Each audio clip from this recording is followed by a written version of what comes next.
ہیں سوسائٹی میں یہ سب کچھ ہو رہا ہے، تو اس سے اس کے کردار کو، اس کے جذبات کو کتنے زخم لگتے ہیں یہ کوئی نہیں جان سکتا. یا تو وہ بتائے اور یا پھر لکھ دے. تو ہم لوگ لکھاری ہیں تو ہم لکھتے ہیں قلم سے، جو محسوس کرتے ہیں وہ وہی لکھتے ہیں. تو اس کو یہ بھی کہا جاتا ہے کہ یہ بے اثر ہے، پتھر دل ہے، سنگ دل ہے، ایسے کچھ محسوس نہیں ہوتا. لیکن اسی حوالے سے میں نے ایک پرانا شعر لکھا تھا، وہ سانجھا کرتی ہوں کہ لوگ کہتے ہیں جذبات نہیں، لوگ کہتے ہیں ہمیں گرمی ہے جذبات نہیں، اور یہ دن رات کا جلنا کیا کوئی بات نہیں، یہ دن رات کا جلنا کیا کوئی بات نہیں. شکریہ. تو آج کے دن میں ایک تواریخ کی بات کرنا چاہوں گی کہ خدا نے سب سے پہلے آدم کو بنایا، پھر 7 دن بعد اس نے سوچا یہ اکیلا ہے، اس کے لیے کچھ ہونا چاہیے. تو اس نے سوچا خواتین ہوا کو بنایا جائے، آدم اور ہوا، ایڈم اینڈ ایو، ہوا کو بنایا جائے. تو اس کا مطلب اس کو 7 دن لگے. اس نے کیوں بنایا؟ کہ آدم اکیلا ہے، اس کی دل جوئی کا سامان چاہیے. تو یعنی کہ کائنات کے شروع ہونے سے ہی عورت کو صرف دل جوئی کا سامان ہی مانا گیا اور کچھ نہیں. تو اس حساب سے اس نے پھر ہوا کا انتخاب کیا. لیکن کیا خوب انتخاب کیا. یہ تو ضرور ہے کہ جب وہ آدم بنا رہا تھا تو اس کو آدمی بنانے کی سب چیزیں اس سے خرچ کر دی، کہ اس کو بڑا بنا دیا، باڈی دے دی، بہت سارے طاقتور، پاورفل، سب کچھ جو آدمی کی صفات ہے سب بنا دیا. اب عورت کے لیے کوئی مسئلہ رہا نہیں، سبھی خرچ ہو گیا. تو پھر اس نے لوگوں سے ادھار مانگا. تو وہ چیزیں میں بتاتی ہوں کہاں سے ادھار مانگا. جیسے خاتون کی آنکھوں کی کشش ہرنی سے، غزالہ سے، اسے کہتے ہیں غزالہ جیسی آنکھیں. جیسے گفتگو کی شیرینی، بول چال کی مٹھاس، گفتگو کی شیرینی شہد سے، لب و لہجے کی نرمی پھولوں سے، اور چہرے کی گلابی رنگت حنا سے اور گلاب سے، بالوں کی سیاہی گھٹاؤ سے، کتنی ساری چیزیں.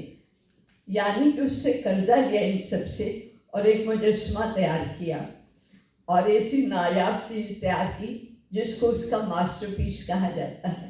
تھوڑی حماقت کی بات ہے، عورت ہوں تو کہہ رہی ہو عورت ماسٹر پیس ہوتی ہے. تو میری نظم کا عنوان ہے خدا کا ماسٹر پیس عورت. تو پیش کرتی ہوں. نمودار ہوا جہاں میں عکس خدا کا، نمودار ہوا جہاں میں عکس خدا کا، کہ آیا کوئی اب تحفہ نیا ابھرا ہے زمین پہ نقش ہوا کا. نمودار ہوا جہاں میں عکس خدا کا، نیا ابھرا زمین پہ نقش ہوا کا. عجیب مہک لیے کھلا گلاب دنیا میں، کہ آیا کوئی تحفہ نایاب دنیا میں.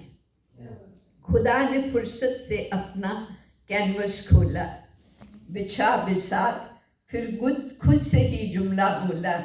کچھ ایسا زمین پہ تحفہ لایا جائے، اداؤں سے جس کی ہنسایا رلایا جائے. کچھ ایسا زمین پہ تحفہ لایا جائے، اداؤں سے جس کی ہنسایا رلایا جائے. ہزاروں رنگوں کو ذہن میں تولنے لگا، رنگوں میں مختلف جذبات گھولنے لگا. شائستگی شعور عقل سے سرشار کیا. شائستگی میں شالینتا، ایٹیکیٹس. شائستگی شعور عقل سے سرشار کیا. گلابی لب شیریں گفتگو کا پھر طلسم دیا. چاندنی رنگت سندلی مہک بدن میں ریشم، نرم لہجہ نکتے گل کا موسم، کھلتے ہوئے مہکتے ہوئے گل کا موسم، پھول کا موسم. چاندنی رنگت سندلی مہک بدن میں ریشم، نرم لہجہ نکہتے گل کا موسم. دیکھ اپنی ہی مصوری حیرت میں پڑ گیا. چترکاری مصوری، دیکھ اپنی ہی مصوری حیرت میں پڑ گیا. شفاف تصویر کو اس نے عورت کا اسم دیا. شفاف تصویر کو عورت کا اسم دیا. مطمئن ہوا دیکھ کر اپنا خواب، محبت کی تھی وہ مکمل کتاب، محبت کی تھی وہ مکمل کتاب، پری گاتھا کی وہ ابتدائی سطر، پہلی سطر، پری گاتھا کی وہ ابتدائی سطر، خدا کی مصوری تھی عظیم تر، اتنا حسین منظر تخیل میں کہاں رہتا، اتنا حسین منظر تخیل میں کہاں رہتا، ڈھلا تصویر میں راحت ہوئی زبان سے کیا کہتا، ڈھلا تصویر میں راحت ہوئی زبان سے کیا کہتا، ایسی ہنسی مصوری دوبارہ نہ ہو پائے گی، ایسی ہنسی مصوری دوبارہ نہ ہو پائے گی، اگر ہوئی تو خود خدائی بھی چونک جائے گی، اگر ہوئی تو خود خدائی بھی چونک جائے گی۔ اب عورت سے کیا کیا منصوبہ جڑا ہوا ہے؟